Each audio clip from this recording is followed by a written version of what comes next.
अक्सर बिजनेस की खबरें पढ़ने के दौरान कुछ शब्द बार बार सामने आते हैं, जिसमें सेंसेक्स और निफ्टी प्रमुख है।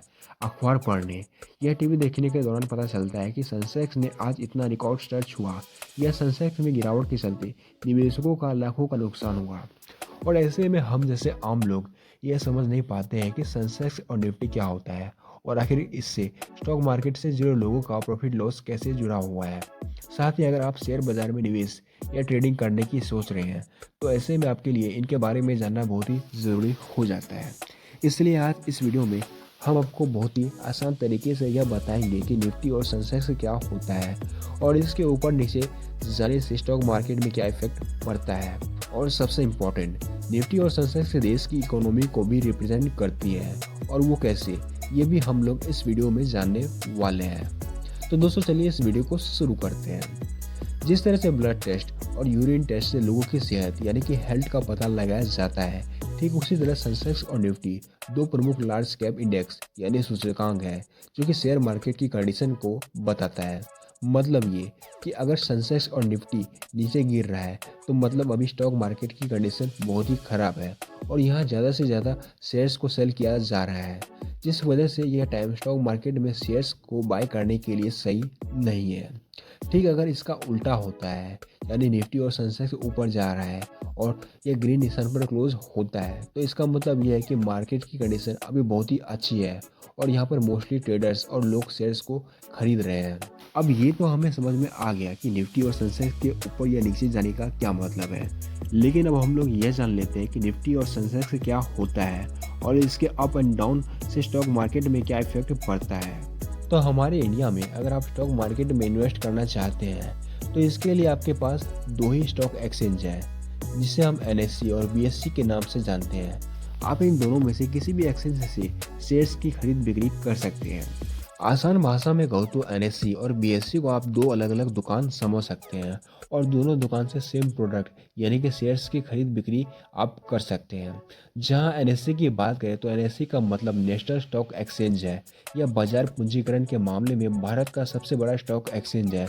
इसका गठन 1992 में किया गया था। 1993 में स्टॉक एक्सचेंज के रूप में इसको मान्यता मिली थी, जहां 1600 से अधिक कंपनीज लिस्टेड हैं। वहीं बीएससी का अर्थ होता है बॉम्बे स्टॉक एक्सचेंज। यह 1875 में गठित स्टॉक एक्सचेंज है, जहां 5000 से भी अधिक कंपनीज लिस्टेड है। तो ऐसे में अगर हमें स्टॉक मार्केट की कंडीशन का पता करना है, तो हमें एनएससी के 1600 और बीएससी के 5000 से अधिक कंपनी को स्टडी करना पड़ेगा और रोज इतनी सारी कंपनीज के स्टॉक प्राइस का स्टडी करना और फिर एक रिपोर्ट तैयार करके यह बताना है कि स्टॉक मार्केट की कंडीशन अभी कैसी चल रही है, ये बिल्कुल भी पॉसिबल नहीं है। और इसी प्रॉब्लम का सलूशन निकालने के लिए इंडेक्स बनाया गया है, जहां Sensex Bombay stock exchange BSc का इंडेक्स है, जबकि Nifty national stock exchange NSC का इंडेक्स है। जहां सेंसेक्स बॉम्बे स्टॉक एक्सचेंज यानी बीएससी का बेंचमार्क इंडेक्स है, इसलिए इसे बीएससी सेंसेक्स भी कहा जाता है। बता दें कि सेंसेक्स सबसे सेंसिटिव और इंडेक्स से मिलकर बना है। यह 13 अलग अलग सेक्टर की टॉप 30 बड़ी कंपनियों के शेयरों में होने वाले उतार चढ़ाव को दिखाता है। इन शेयरों में बदलाव से सेंसेक्स में उतार चढ़ाव आता है, जिसका कैलकुलेशन फ्री फ्लोट मेथड से किया जाता है। हालांकि निफ्टी और सेंसेक्स को समझने के लिए हमें इतने डीप में जाने की जरूरत नहीं है, इसलिए फ्री फ्लोट मेथड के बारे में हम लोग किसी दूसरे वीडियो में डिस्कशन करेंगे। वहीं निफ्टी की बात करें तो नेशनल स्टॉक एक्सचेंज का निफ्टी एक प्रमुख इंडिकेटर है, जहां निफ्टी शब्द नेशनल और 50 को मिलाकर बनाया है। जैसा कि नाम से पता चल रहा है, इस इंडेक्स में 14 सेक्टर की टॉप 50 भारतीय कंपनियां शामिल हैं। वहीं इस प्रकार यह बीएसई की तुलना में अधिक डाइवर्सिफाइड होता है। बीएसई की तरह यह लार्ज कैप कंपनियों के मार्केट परफॉर्मेंस को ट्रैक करता है। और अब आपके मन में ये सवाल आ रहा होगा कि सेंसेक्स जो कि बीएससी का इंडेक्स है, वो सिर्फ बीएससी के 5000 स्टॉक में से सिर्फ टॉप 30 कंपनीज को रिप्रेजेंट करता है, और इसके अलावा निफ्टी जो कि एनएससी का इंडेक्स है, वो सिर्फ एनएससी के 1600 स्टॉक्स में से सिर्फ टॉप 50 कंपनीज को रिप्रेजेंट करता है। तो ऐसे में इसके अप एंड डाउन हो जाने से पूरे मार्केट पर कैसे इफेक्ट पड़ जाता है। तो मैं आपको बता दूं, निफ्टी जो कि एनएससी के टॉप 50 लार्जेस्ट कंपनी के स्टॉक को रिप्रेजेंट करता है और इसी वजह से जब निफ्टी के 50 स्टॉक डाउन होते हैं तो ऐसे में निफ्टी ऑटोमेटिकली डाउन होने लगता है। इस वजह से स्टॉक मार्केट में एक नेगेटिव सेंटीमेंट क्रिएट होता है, जिसकी वजह से मोस्टली ट्रेडर्स और इन्वेस्टर पैनिक में आके स्टॉक्स को सेल करने लगते हैं।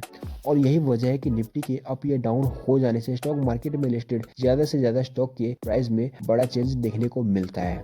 ठीक इसके अपोजिट निफ्टी 50 के 50 स्टॉक्स अच्छा परफॉर्म कर रहे हैं तो ट्रेडर्स और इन्वेस्टर शेयर्स बाइंग पर ज़्यादा फोकस करने लगते हैं, जिसकी वजह से मार्केट ऑटोमेटिकली पॉजिटिवली रिएक्ट करता है और मोस्टली स्टॉक्स भी बढ़ने लगते हैं। और यही सेम सिचुएशन सेंसेक्स जो कि बीएससी का इंडेक्स है इसके साथ भी होता है।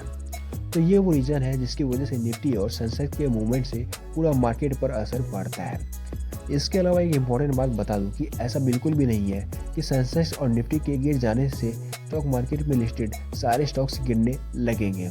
ऐसे बहुत से स्टॉक्स आपको देखने को मिल जाएंगे जो निफ्टी और सेंसेक्स के अपोजिट वर्क कर रहे हैं, यानी कि निफ्टी और सेंसेक्स गिर रहा है तो ऐसे में काफ़ी सारे ऐसे स्टॉक्स भी होंगे जो बढ़ने लगेंगे।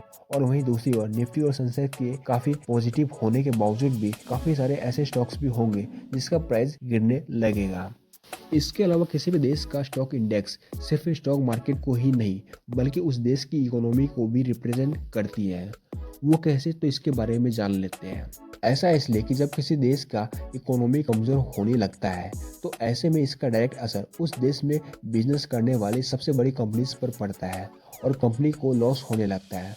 और बड़ी बड़ी कंपनी में लॉस होने की वजह से उनके शेयर प्राइस ऑटोमेटिकली गिरने लगते हैं और इस तरह स्टॉक मार्केट में गिरावट आती है और जिसको इंडेक्स रिप्रेजेंट करने लगती है। और इसके अपोजिट देखिए तो अगर किसी देश की करंट सिचुएशन काफ़ी अच्छी है और उस देश की इकोनॉमी में पॉजिटिव चेंज आ रहा है तो ऐसे में उस देश में स्टॉक मार्केट पॉजिटिवली रिएक्ट करता है, जिसको इंडेक्स रिप्रेजेंट करती है। तो इस तरह हम ऐसा कह सकते हैं कि स्टॉक मार्केट के इंडेक्स से उस देश की इकोनॉमिकल कंडीशन को समझने में काफ़ी हेल्प मिलती है।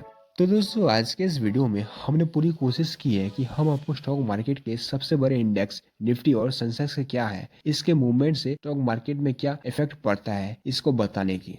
इसके अलावा फिर भी अगर आपको वीडियो से रिलेटेड कोई भी कन्फ्यूजन है तो आप हमें कमेंट के जरिए अपना सवाल